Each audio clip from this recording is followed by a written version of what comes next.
সকলকে আমার আনন্দিত জয়গুরু।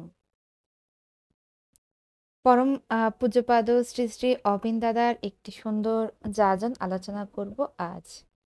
তিনি যে সত্যি অন্তর্যামী তাই বলবো আজ। ঠাকুরবাড়িতে পরম পূজ্যপাদ শ্রী শ্রী অবিন দাদা এসে বসেছেন। নিবেদনের বিশাল লাইন।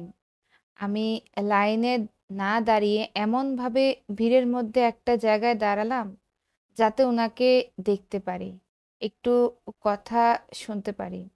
হঠাৎ নিবেদনের লাইন ছাড়ায় একজন দাদা পরম পূজ্যপাদ শ্রী শ্রী অবিন দাদাকে একজন মেয়ে লোককে দেখিয়ে কি যেন বললেন, বুঝতে পারিনি। মাটি যখন ওনার সামনে আসলো, উনি বললেন, কিচ্ছু হয়নি তোমার, আমি বলছি সব ঠিক আছে। মাটি বলছে, না আমার সব শেষ। উনি তখন পাশে থাকা একজন ডাক্তারবাবুকে ডাকলেন, সাথে সাথে উনাকে হাসপাতালে নিয়ে যেতে বললেন। তারপর বলছেন, পরম পূজ্যপাদ শ্রী শ্রী অবিন দাদা মাটিকে, তোমার স্বামী কোথায়? স্বামী বাইরের দিকে দাঁড়ানো ছিল। উনি বলছেন, কাল বলেছিলাম তোমাকে ঠাকুর ভোগ খাওয়াতে, তোমার বউকে খাওয়াওনি তাই তো? ভদ্রলোক একটু ভ্যাবাচেকা খেয়ে বলছেন, আগে। বলতেই উনি বলছেন, যদি খাওয়াতেন তাহলে যা হয়েছে তাও হতো না। এতক্ষণে পুরোপুরি শিওর হয়ে যায় যে কোনো একটা গুরুতর ব্যাপার আছে। তারপর মাটি বলছে, আমার বাচ্চা আর নেই। তিনি একটু উঁচু গলায় বললেন, কে বলেছে নেই? আমি বলছি আছে। যান কোনো ডাক্তারকে গিয়ে দেখাবেন, দেখান। কিছু হয়নি, সব ঠিক হয়ে যাবে। আমি আছি তো, বলে ডাক্তারবাবুকে বলে দিলেন কিভাবে কি করতে হবে।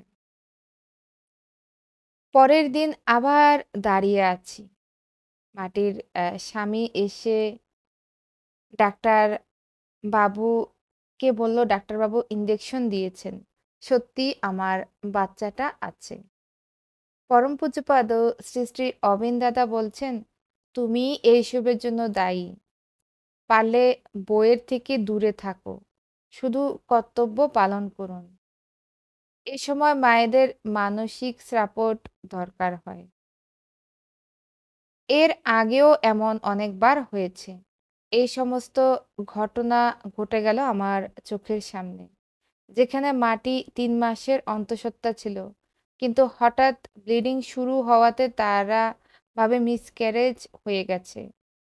এর আগের দিন সব ঠিক ছিল, উনি বলেছিলেন শ্রী শ্রী ঠাকুরের ভোগ খাওয়াতে, কিন্তু খাওয়ায়নি। ওরা দুপুর থেকেই ওই মাটির এই রকম অবস্থা, যেখানে এই রকম হলে আমরা সবাই জানি মিসক্যারেজের লক্ষণই হয়। মাটিও এর আগে অনেকবার এমন হয়েছে, কিন্তু তিনি বলে দিলেন কিছুই হয়নি। সত্যিই তাই। তিনি যে কি তার সঙ্গ না করলে বোঝা দেয়। দয়া করে বাঁচিয়ে দিলেন বাচ্চাটিকে। মাটিরও সব বন্দোবস্ত করে দিলেন, যাতে যে কয়দিন তারা হাসপাতালে থাকবে সেখানে যাতে তাদের কোনো অসুবিধা না হয়, তারা ভালোই থাকে। আর স্বামীকে বারবার বলছিলেন, তুমি কিন্তু সাবধানে ওর সাথে মেলামেশা করবে, এই সব কিছু তোমার জন্যই হয়েছে।